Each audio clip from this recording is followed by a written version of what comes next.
Venezia ha perso altri 10.000 abitanti e ha un calo di residenti superiore del 300% rispetto a città come Verona, Padova o Vicenza.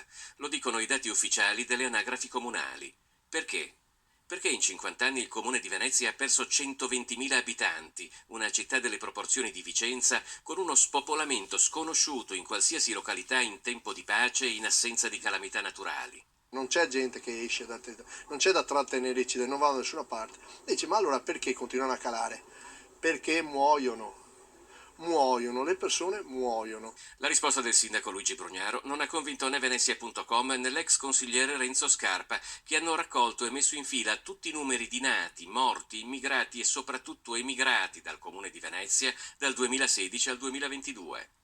La città di Venezia si svuota non perché le persone muoiono, anche per quello, ma anche perché c'è un saldo negativo di emigrazione e di immigrazione. Se noi avessimo un saldo zero tra i nati e i morti, Venezia si svuoterebbe lo stesso, magari con meno intensità, ma si svuoterebbe lo stesso. Dal ritornello dei centri storici che si spopolano ci sono voluti decenni perché almeno si prendesse atto dello spopolamento di Venezia, oggi che i posti letto turistici hanno superato i residenti.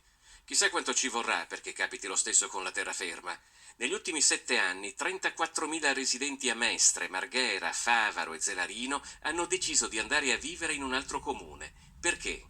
E quante commissioni o consigli comunali si sono fatti per approfondire la vicenda? A me risulta nessuno. Nemmeno il fatto che anche la terraferma perde abitanti riesce a smuovere l'interesse di questa amministrazione e quindi si va per consunzione, succederà quel che succederà, ma tanto gli interventi non vengono fatti. Lo spopolamento dell'entroterra veneziano è più lento perché mitigato da una forte immigrazione, quasi sempre extraeuropea. Perché?